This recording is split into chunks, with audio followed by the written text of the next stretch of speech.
Okay, so I'm gonna introduce David. David is a lifelong resident of Makaha, is a proud graduate of Waianae High School and recently completed his Bachelor's of Arts in Hawaiian Pacific Studies at UHWO. He has 3 children and is privileged to be able to use his education to aloha aina for them and his community. So, David?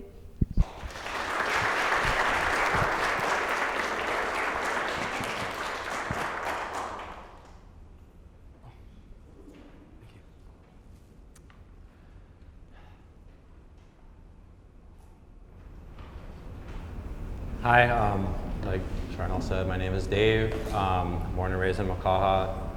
I love plants, public speaking, not so much. And I just to get before I get into kind of my main point for tonight. My educational journey has kind of been. I just got a bachelor's. I'm 38, so there were some interruptions.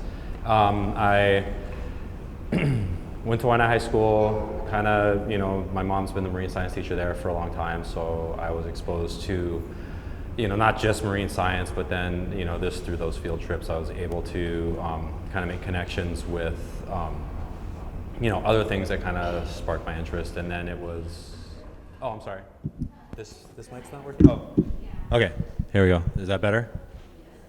Okay.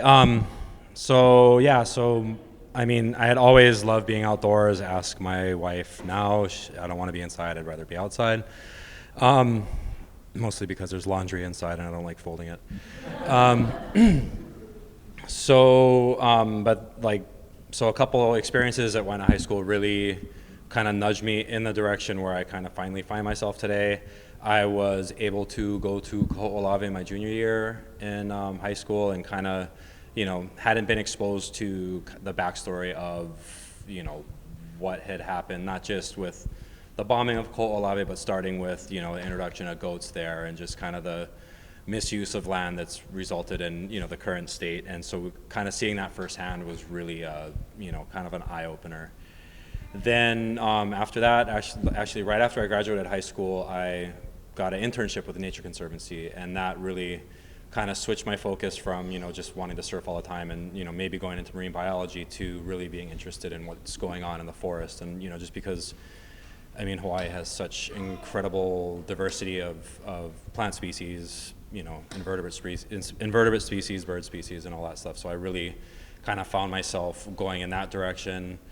Long story short, I didn't like driving from Makaha to Manoa 5 days a week, so I kind of figured if I was going to drive all the way to town, I might as well get paid. So I got a job and found myself, working at FedEx for 8 years, then finding out I really didn't like the Carpenters Union for 6 months, and then making cabinets for a little while. And then my wife, being, much smarter than me, saw how miserable I was, and she knew that really my passion kind of lied with conservation and, just kind of being outside for work. So with consistent persuasion, I decided to go back to school. And so I was a Hawaiian Studies major at Manoa. I had credits that carried over. And so that was my fastest route out. But the benefit of that was I got to take a lot of classes from Ross Cordy. So in addition to kind of knowledge that I had gained on my own about, native ecosystems and kind of, the Hawaiian practices as it related to those ecosystems and the resources in them, I got to learn a lot more about just kind of the anthropological or human history of pre-contact Hawaii, which was, especially, and, our field work that we did for our archaeology class was right above the Learning Center at Ka'ala. So it was kind of, someplace I had been familiar with my whole life was, the Learning Center, since my grandmother was one of the founding board members of Ka'ala Farm. As I grew, seeing it in so many different, seeing the different layers that kind of, the layers of the I guess loss of the forest that came with Hawaiian's agriculture to the really, degradation of Hawaiian culture through, the misuse of the land after Western contact. But anyway, so I'll digress from that, and not very much happier topic, but so Nānākuli, I'm sure you guys are all aware that there was a really pretty big fire there. Like the whole valley burned. It burnt from the side by tracks all the way over up and into Lu'ulu'ule. And that's a place that, you know, is really kind of near to my heart because I spent a lot of time in the valley just kind of working at so I was an intern through Kupu for Ka'ala Farm for two separate occasions. And during that time, I got to spend a lot of time in a dry forest restoration spot in Nānākuli, which is, you know, within a archaeological site. There's a heiau and there's a bunch of, you know,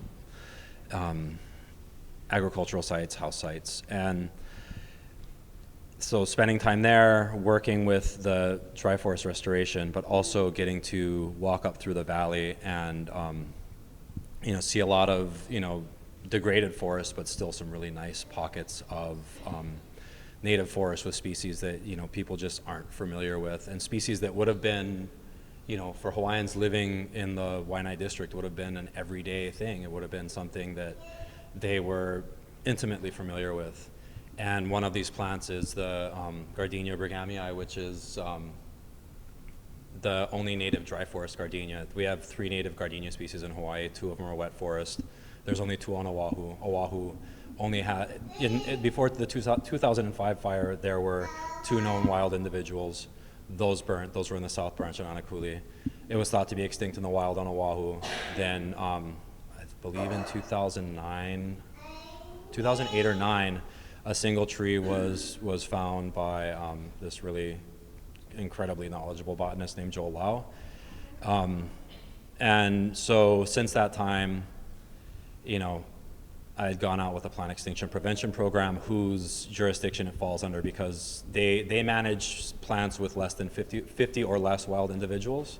So this was definitely, you know, one of the plants that they were taking care of. And, you know, so I had visited that spot a bunch of times, both with the PEP coordinators and with Bruce Cabley, who's been a mentor for me for a long time. He worked for Ka'ala Farm for a long time with their native plant projects. And, you know, so because the PEP people's resources were spread so thin, we kind of, you know, got okay from the PEP coordinator to do different actions like putting down weed mat, like just going and kind of doing a light weeding around the area, maybe checking on the tree since we were going to be in the area anyway, and kind of letting her know kind of its status. And so, you know, once I heard that there was a fire in Nānākuli, you know, it's like, it's kind of all, like, when I hear sirens, it's like, it's terrible to think about, but it's like, you know, I hope that's an ambulance, not a fire engine. And it's, you know, it's a kind of a morbid thought, but it's just fire is that big of a threat for what little is left of our dry forest ecosystems. And statewide, you know, there's 10% left of the original dry forests that would have been, you know, almost closed canopy forests from the mountains down to the ocean, except for, you know, more steep windswept areas. Even you know, on the Waianae side, and people think it's so dry that kind of forest wouldn't really be capable of surviving. But I mean, even if, like, these great pictures that I've just been spending some time looking at, I mean, there's one showing Ulihava, and I mean, that's probably mostly Keawe, but it's a forest, it's a Keawe forest.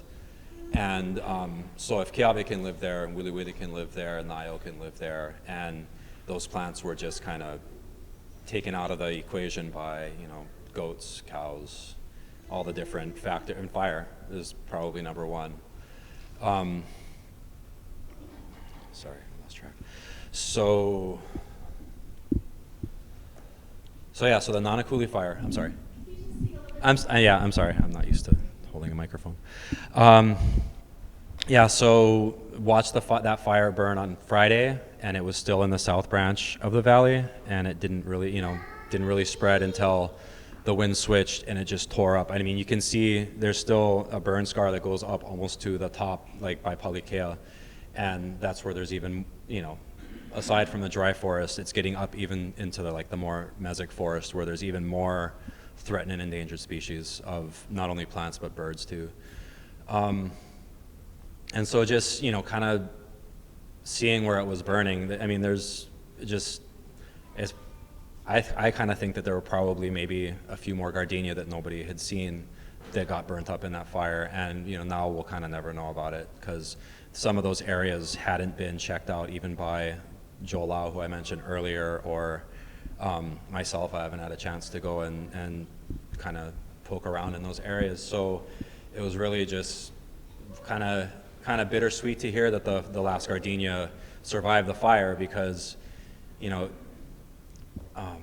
me go to my next slide. So this is actually the tree that's still up in Nānākuli Valley. It's an old tree. Gardenias typically aren't very large trees. This one's got a trunk that's maybe about, 10 inches in diameter.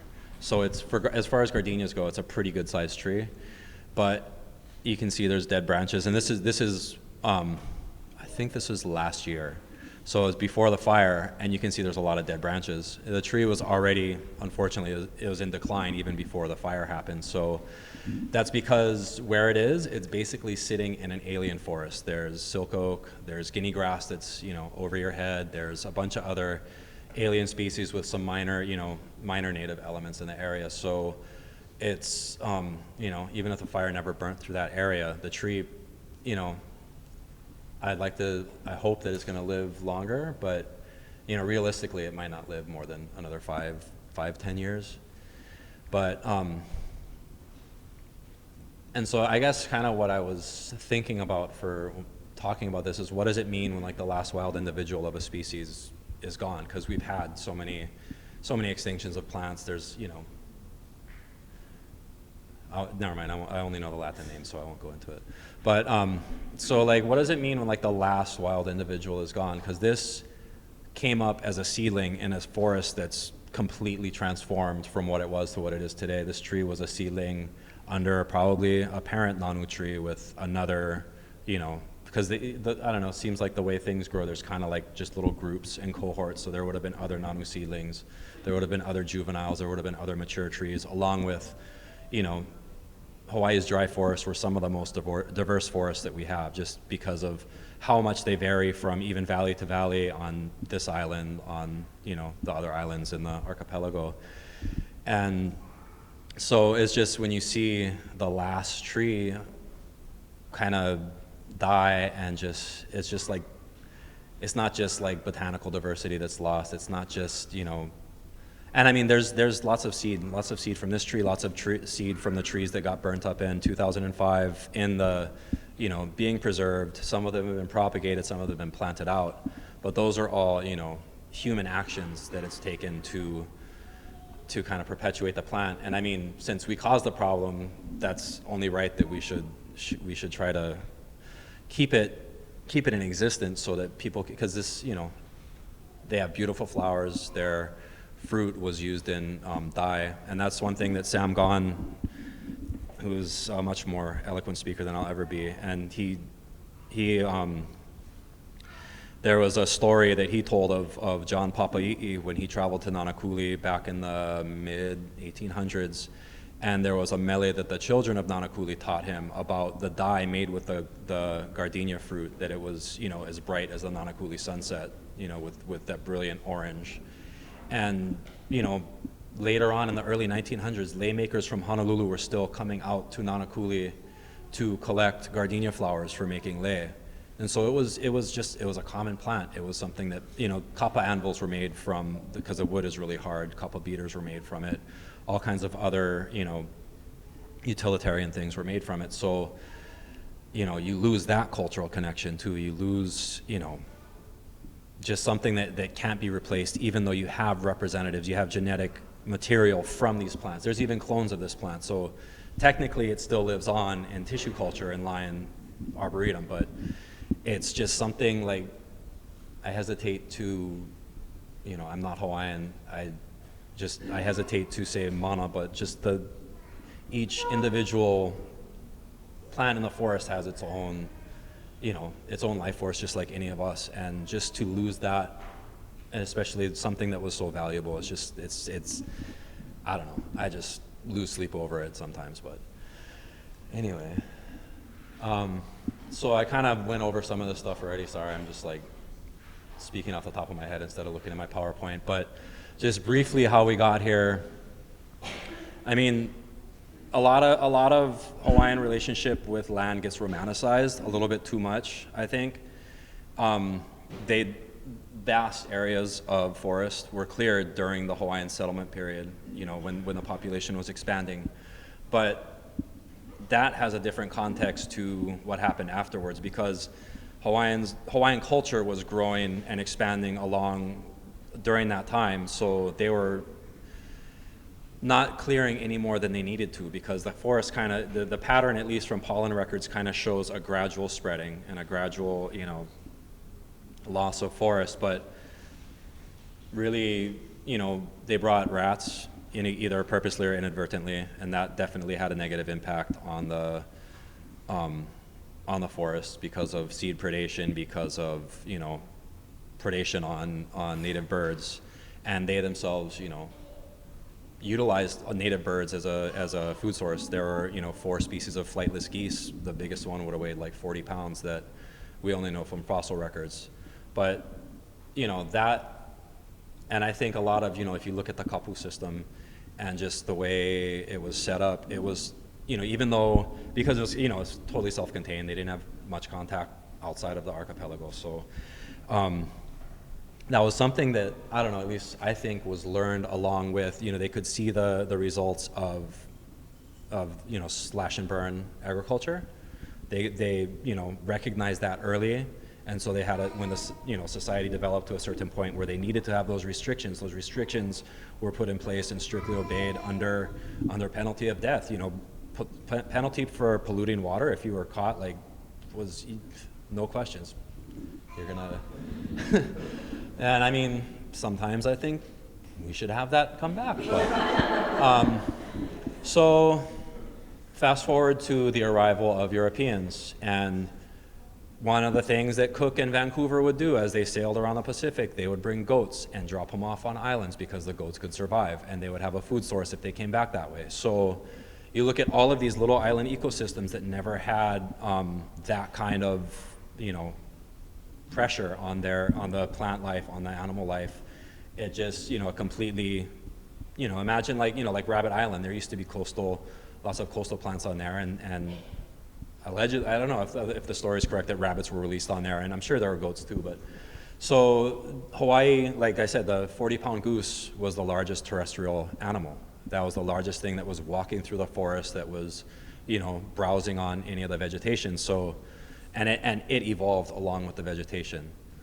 So hoofed mammals, invasive plant species, there was no thought of, we shouldn't maybe bring this plant because it could spread. And a lot of times, especially after a lot of the damage from the feral ungulates happened, they were looking for anything to stop the erosion, because there's pictures of, I think it's Manoa, with almost no trees in the lower valley and really sparse vegetation on the upper slopes.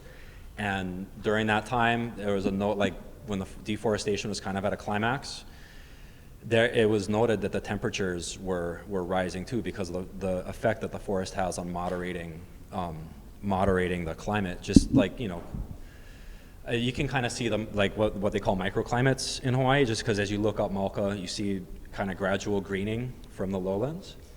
And so, just the effect that a healthy forest has on our climate is just something we can't really appreciate now, because we've never seen what it was like when there was a healthy forest. So, and then probably the most damaging thing though is just the concept of land use that came with Europeans, that kind of, the land wasn't something that provided for you and that you should reciprocate the same kind of love that you received from, basically that which allowed you to live. It was looked at as a commodity. It was looked at first for iliahi, for the sandalwood trade, something that was growing on the land that could be taken abroad and sold. Then it was sugarcane, producing massive amounts of sugarcane and shipping it somewhere else just for, certain descendants of missionaries could have, big houses in Diamond Head. But you gotta get digs in here and there. And then from that, it just went to the land itself being a commodity. And it's, you guys, property tax kind of tells you all you need to know about that. And, along with the forests that were disappearing and the plant species and animal species, the Hawaiian knowledge that went along with them because of, just the massive, what anybody in anybody else's book would be genocide, the massive depopulation of Native Hawaiians caused just, this knowledge to just be hemorrhaging from the culture. And a lot of that knowledge, luckily, we have a lot of recorded stuff that still hasn't been translated in Hawaiian language newspapers, so there's some hope of regaining some of our knowledge of plants that we're not familiar with today. There's a lot of plants that don't have Hawaiian names because it's not because the Hawaiians weren't familiar with it, it's because, whoever was familiar with it wasn't able to communicate that to somebody who could record it. So,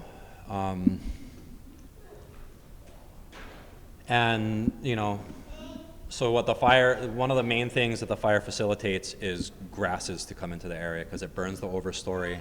The grasses come in with all the light and the rain. I mean, if you look up at Nānākuli, that's the first thing that's sprouting. There's already either seedlings or the tufts of guinea grass that are sprouting back from, just what light rain we've had.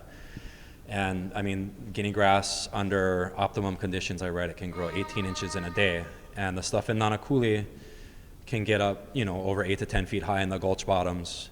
And when that's all dry, that's such an intense burn that happens around it that, native trees that weren't adapted to fire in the first place, just they don't stand a chance when the heat gets that intense around their trunks.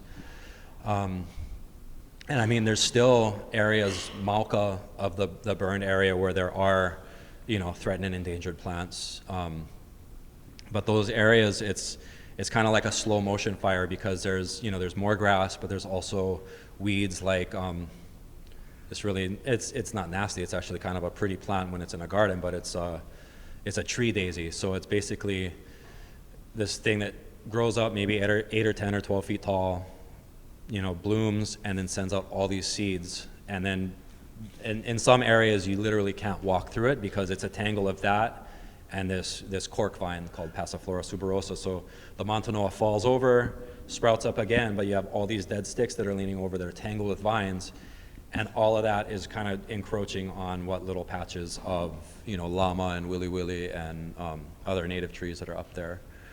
So, and yeah, like I already said that, but the Gardenia, the Last Gardenia that was spared because of some of the actions taken through the OPEP program, the Plant Extinction Prevention Program, and just personally going up with Bruce Cabley, during my internships and kind of helping put down weed mat and helping weed the area. The trees survived the fire, but it's long term. It's been in decline since I've been visiting it, and that's been about 6-7 years now. And it's just that's happening not just to that tree. It's happening to all the species in the valley. There's just a constant pressure from weeds coming in. And so now I've depressed the hell out of you guys. I'm going to talk about what we can do, and it's I touched on earlier that some of the especially the program that deals with the Gardenia, the Plant Extinction Prevention Program. It's one coordinator. I think she has 2 technicians, and really that's it. She goes out with other field crews, like with the DLNR or some of the other programs that have management agreements for these different areas. But the resources are spread so thin that it's really hard to keep, because I mean, there's a lot of nice patches of forest, but really they can only allocate resources to areas where there's like federally listed plants and animals, and it's really, they're just managing the resources right in that area and kind of like a buffer, fencing them to keep the goats and pigs out. But there's a whole another set of problems that comes with putting up fences. Once the pigs and goats are out of the understory, all the weeds pop up. So now that the fences are up, the pigs aren't like eating any of the threatened resources anymore, but they're, the weeds are starting to choke them out. So that's kind of the trade-off.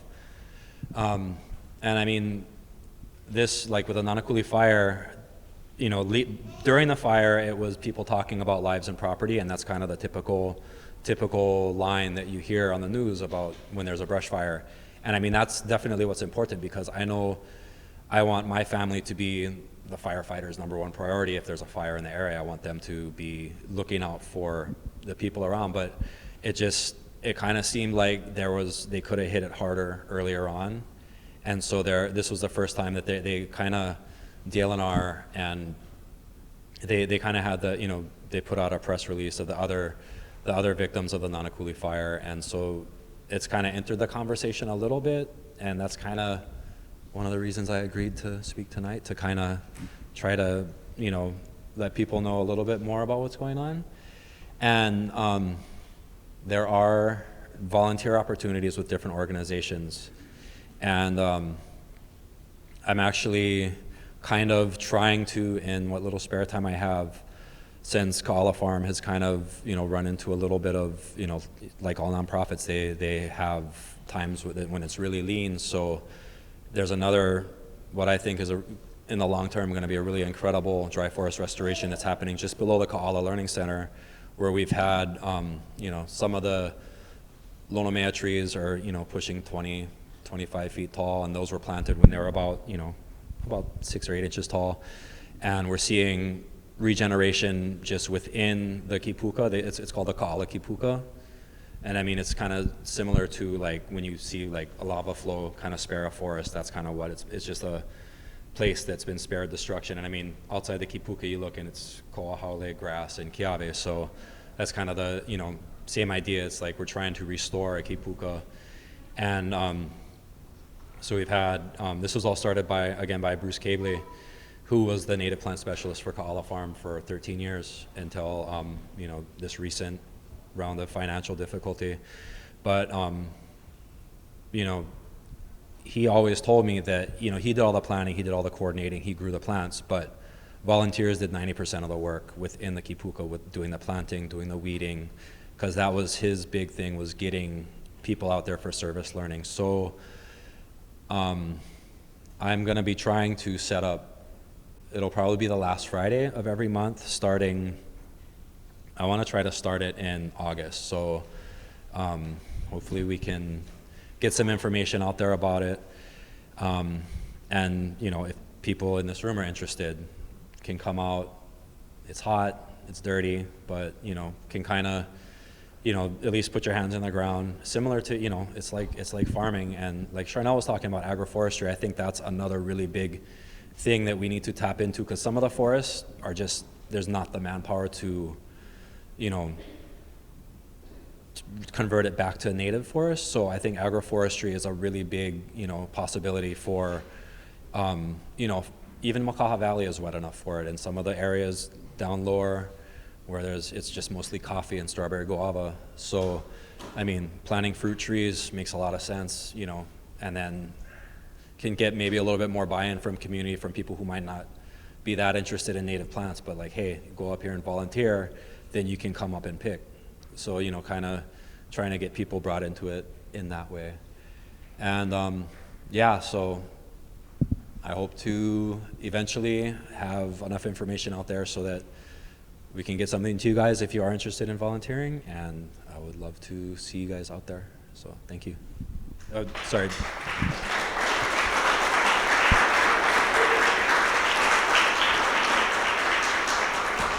Are there any questions? Hi, David. I'm David, the neighbor. Yeah. I saw the residence that's what my and then I did a lot of Charmin. I'm interested in the Hawaiian plants. So I found out that Home Depot has a nice selection Yes. of Hawaiian plants. So I went down and got two of the Gardenia plants.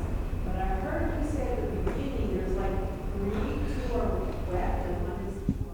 Yeah, so in the ko'olaus, and I believe and it's also very endangered, we have the Gardenia brighamiae is the dry forest gardenia. There's one on Oahu, there's a handful on Lanai, and I think there's one on Maui, and that's it in the world as far as wild plants go.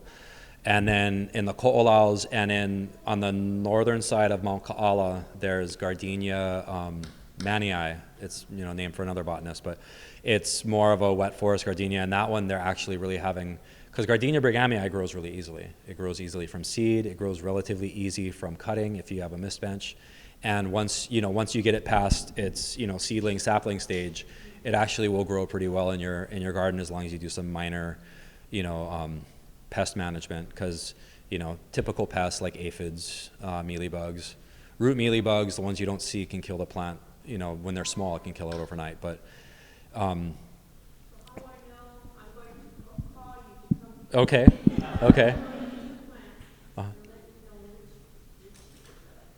Oh, if you got it at Home Depot and you got it from that section, that's all provided by Huiku Mauliola, and that's Rick Barboza and Matt Sherman, and both of them are like super, super knowledgeable about native plants. And so, yeah, that's one good thing is that, yeah, more of these plants are becoming available, more of the endangered plants are becoming available.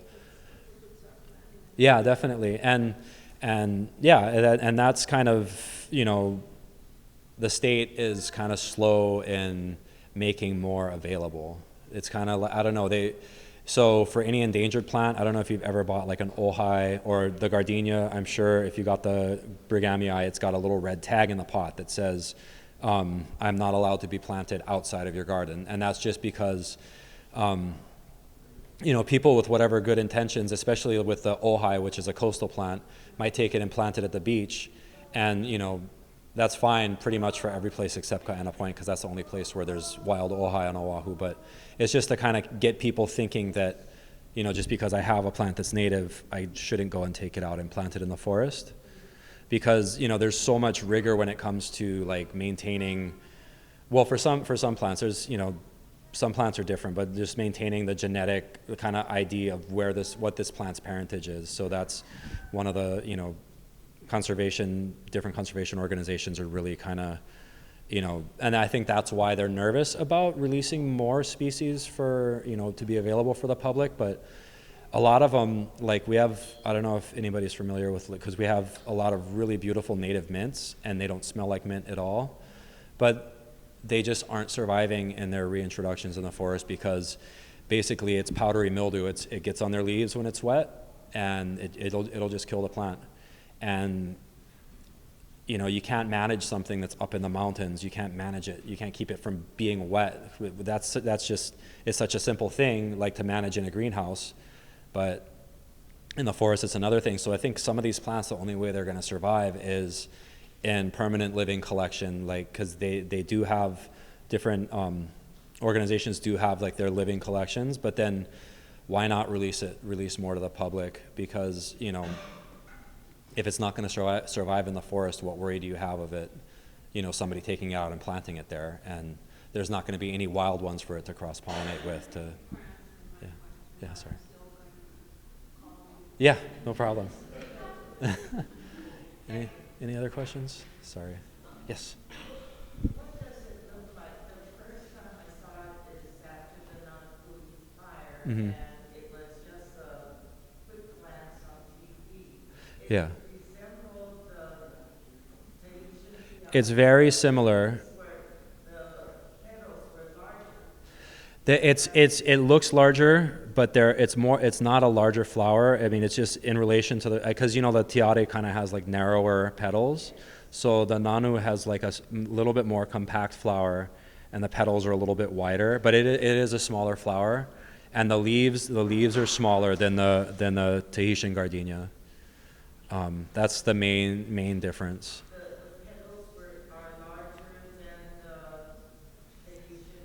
The petals are wider in comparison to the rest of the flower, but the overall flower is a little bit smaller. Yeah. But I mean, they make really beautiful lei. Oh, is that you showing her the one Pauline made? Yeah. And those came from her garden. She grew a nanu plant in her garden, and now it's big enough to where she can make leis from it. So, I mean, potentially everybody could have a nanu in their backyard. Everybody could have, some of the plants are endangered just because of loss of habitat. So, I mean, they're not too difficult to grow. But any other questions? Cherise?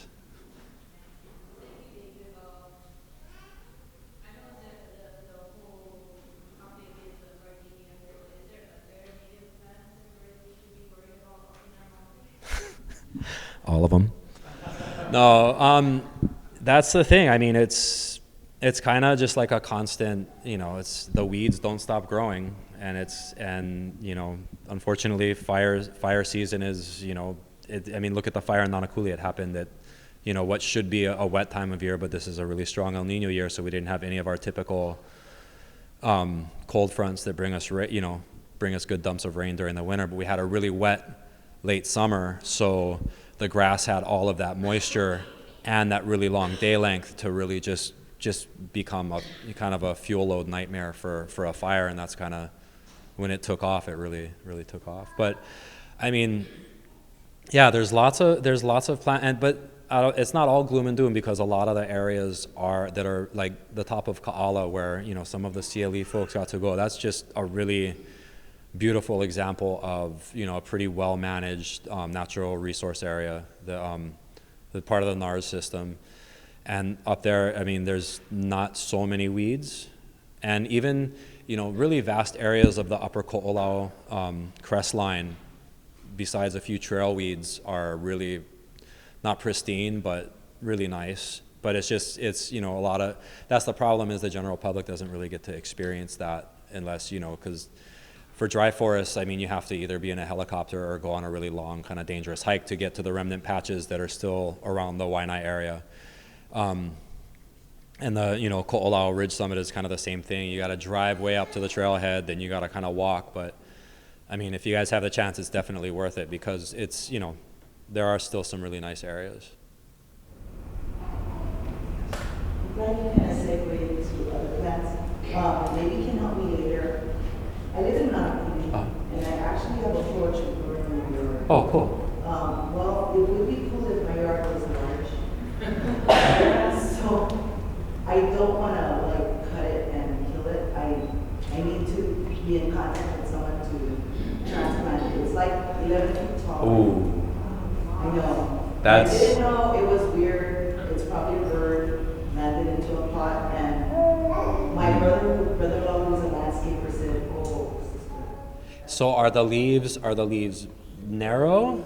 Are they narrow? They're kind of, how about, that might be the Formosan koa. That might be the Acacia Formosa. It might be, it's really closely related to koa, but it's not like little orange puff. Yeah, that sounds like Acacia Formosa. In that case, I mean, it's still got pretty wood too. So, but then once in a while, I think Home Depot will have kauaia, which is because actually in the Nānākuli Valley Cultural and Botanical Preserve, which was another spot that Bruce Cabley was managing through his work at Ka'ala, there's kauaia trees, and that's a dryland relative of koa, and that one is growing just fine in Nānākuli.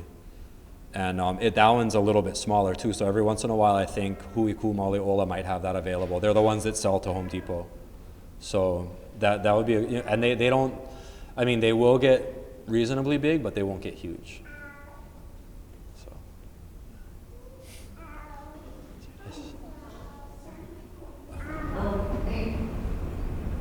In August, you're going to be organizing something to... Yeah, so that's my goal, is to, start doing volunteer groups on the last Friday, because I work 4 10-hour shifts. So Friday I have, or actually, you know what? I'm sorry, Saturdays, because Saturdays are better for everybody else. I was just thinking prep day, but yeah, no. So Saturdays. Yes.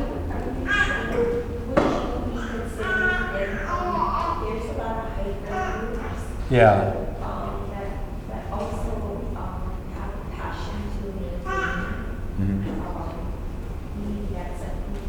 I mean, I would definitely, my goal is to just kind of develop a core group of volunteers, so I can have, people come in and, who are interested in it, and come in and, because the max, I think it's just hard, because when you get a group that's too large, you can actually kind of not do more harm than good, but you can, some groups are too big. So my goal was to keep it to about 20 people per volunteer day. But yeah, so I will try to get that. And what I'll try to do is work out with Eric Enos to get something up on the Ka'ala Farm website, so that people will be able to go to that site and find information on it.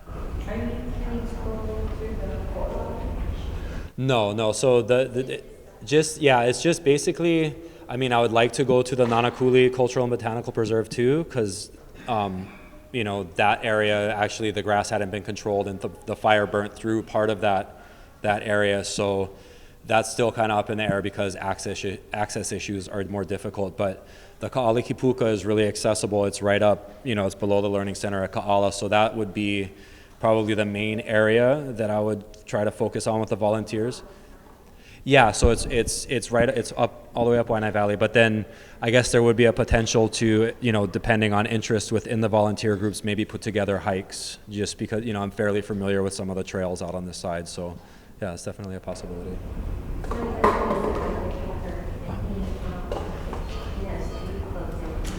Oh, okay. Yeah, definitely.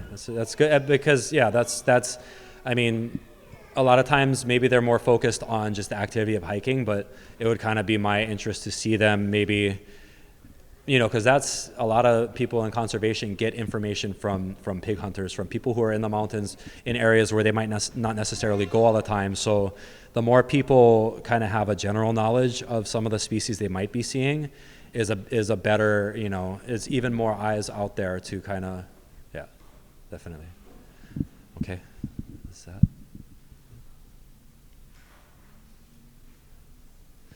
Okay, thank you.